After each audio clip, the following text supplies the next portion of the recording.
Hello friends, and welcome to Escaping the Mouse with your host, me, Breck Roll. Alright, day 4 is completed of the job training.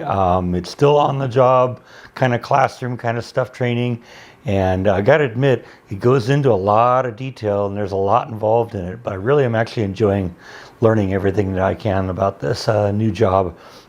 Tomorrow is sort of my last day of classroom training, but it's supposed to be a little bit more hands-on.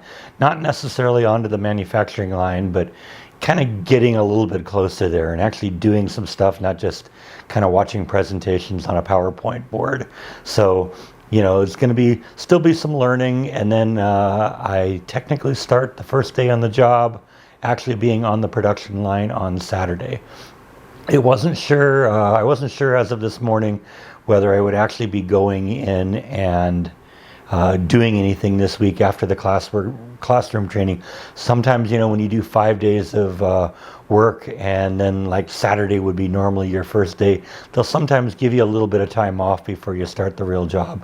But I emailed the manager today and asked him what he wanted me to do, whether he wanted me to come in after the shift on Friday when I finished up the classroom training, whether you wanted me to come in for a normal shift on Saturday or wait until next Wednesday to start for real. And he replied back to me and says, yeah, just come in on Saturday at 7 a.m. and we'll start from there. Now, that all kind of depends on whether I pass what happens tomorrow, because I need to be able to master what I'm going to learn tomorrow before I can actually go in and do real work on Saturday. But you know what? We'll figure that out. We'll kind of go along as it needs be. I did spend a couple more hours today going through. Remember, I told you I had those 10 training programs that I had to do before I could get into the actual on-the-job training, and I got everything that I could get done today completed. There's one thing that online that you clicked on it and it was a dead link, so they're going to have to figure out what's going on there. And the other two are actually listed as classroom training. I'm guessing one of them is the thing I'm doing tomorrow. So that will get resolved, I think, tomorrow. Maybe both of them are things that'll get resolved tomorrow. So we're going to go back at our normal time at 8:30 tomorrow. From what I understand from the instructor, it's probably about an hour and a half of classroom training, and then we're going to start getting up to our elbows in all this. So it's going well. Like I said, I'm learning a lot. I really kind of like that aspect of this. It's a big difference from Disney where, you didn't really learn anything. You learned what the process is, but you didn't really learn any useful knowledge. So, I'm getting a lot of that right now, and it's really interesting.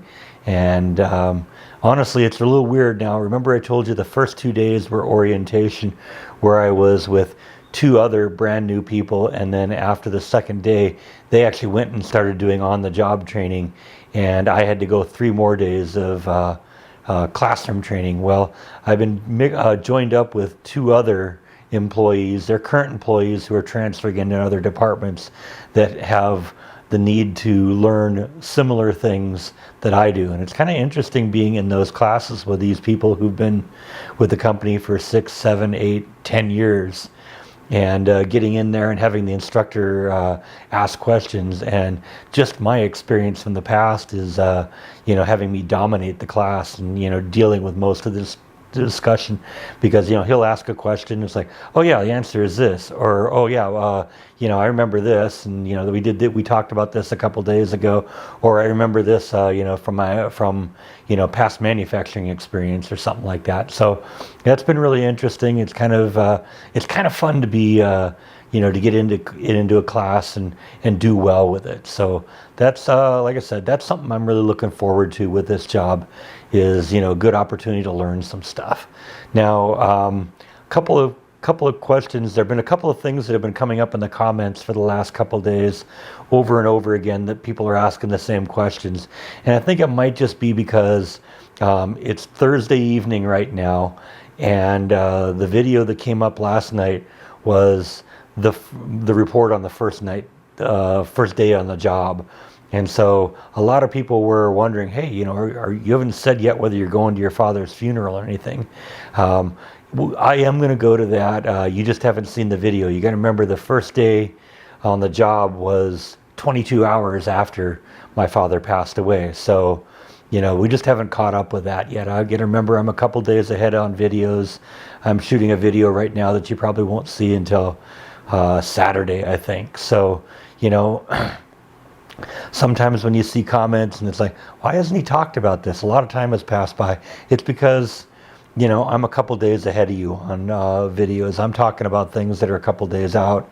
And there just wasn't any information as of Monday when, I was so short after it was such a short period of time since my father had passed. We just really hadn't set anything up. But we have set up a funeral. I think I actually talked about it a couple days ago. It's going to be on Monday the 16th.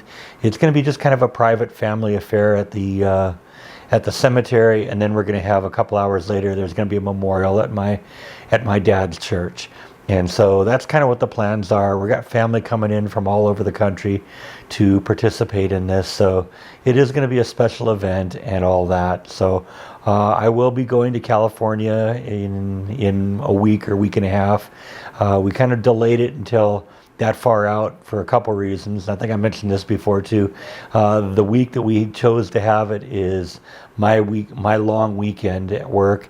And it's also my sister's daughter is in college in Arizona right now, so that's going to be when she's on spring break, so she'll have time to come back too, because they're going to want to, my sister, my niece and nephew, they're all going to want to come down for that, because my dad was real special to all of us. So, they all want to be at the funeral. And we got family coming in from Minnesota and probably elsewhere too. So it's going to be a big kind of a family reunion. I'm going to see people I haven't seen in a long time. One of the other things that's kind of been big news in the comments section is my eye. And I wanted to talk about that a little bit too, do a little myth busting here. Just to get up close, it's still a little bit ugly, but it's called a sub-conjunctive hematoma. And basically what it is some of the tiny blood vessels in my eye burst, and it's just kind of leaking blood into the cornea. First off, it doesn't hurt. I didn't even, in fact, when it happened this time, I didn't even know it had happened until I looked in the mirror. And it's like, oh, okay, well, that's kind of interesting. It's one of those things that just happens. It is sometimes related to blood pressure, but I don't think that's the case in this case. When I had my physical about a week and a half ago, the doctor acknowledged that there was a little bit of a blood pressure issue, but he referred to it as moderate blood pressure, so moderately high blood pressure. I think normal is like 120 over 60 or something like that, and I was 139 over whatever the lower number was. So he says it's something I want to look into, but it isn't like really dangerously high, and so it isn't likely that it's causing the issue with my eye. More than likely right now, I'm kind of going on the assumption that it's an issue with the fact that it's kind of dry here. The humidity is really low in the winter, and it builds up in the summer. And I've been kind of rubbing my eyes a little bit lately because it's irritating, and I think I just got to stop doing that. I'm probably bursting the blood vessels in my eye, and so I just got to be a little bit more careful with that. I had one of these a few weeks ago, and you guys noticed it. And I'm guessing that's probably also a factor because it was in the same eye, and it just really hadn't had a chance to heal yet. So I probably just got to go easy on my eye a little bit and maybe deal with Visine rather than eye rubbing. I think that's just kind of the factor. I am going to deal with the blood pressure at some point when things kind of slow down a little bit, but right now it's been kind of crazy for the last 4 or 5 days. So anyway, I think that's really all I have to talk about today. Thank you as always for watching, and I will see you next time on Escaping the Mouse. Good night.